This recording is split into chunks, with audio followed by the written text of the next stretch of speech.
Привет, друзья! Надеюсь, что я попала в кадр. Опыта у меня в этом не очень много. Скажите, вы тоже украшаете книжные полки всякими вазочками и прочими безделушками? Это нынче не модно. Последние пару лет по всему миру развивается тренд украшать книжные полки так называемыми букнуками. Букнуки – это такие книжные закоулочки. И сейчас я вам покажу букнук, который я сделала специально для книжной полки. Выкидываем эту вазочку, ее, и достаем букнук. Вот такой вот букнук. В данном случае это домик. Иногда их делают, чаще их делают в виде переулочков. Но я сделала его в виде домика, и сейчас объясню почему. У этого домика есть реальный прототип. Во Франции, в Эльзасе, есть городок Риквир, совершенно волшебный фахверковый городок. И гуляя по Google картам, я нашла один домик, который оказался городскими воротами этого маленького городка. И вот со стороны города, изнутри, эти городские ворота выглядят вот так, как жилой домик фахверковый. С дверцами. Вот смотрите. У нас тут есть специальная дверка, которую можно открыть для того, чтобы включить свет. Включается свет.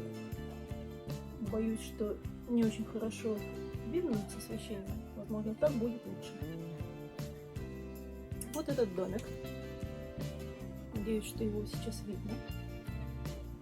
А с другой стороны он выглядит совершенно по-другому. Потому что с другой стороны это городские ворота. Это городские ворота с откидным мостом, с балками, средневековый вид и все такое.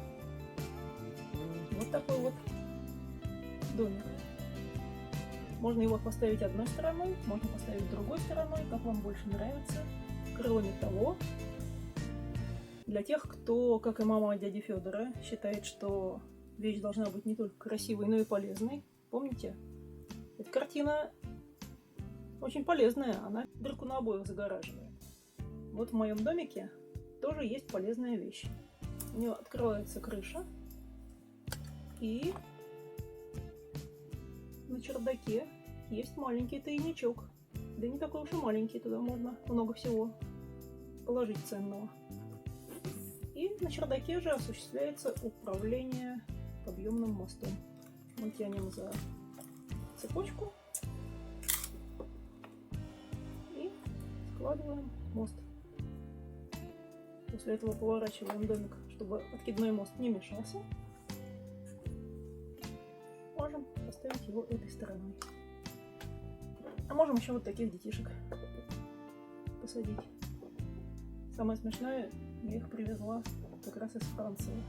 Наверное, поэтому они так подходят. Хорошо. Вот так должно быть освещение лучше видно. Если вам понравилась идея букнуков, подписывайтесь на мой канал. А кроме того, если вам интересно узнать, как делать букнуки, то, когда я делала этот букнук, я снимала некоторые этапы и собираюсь смонтировать и выложить их на мой канал. Так что следите за новостями.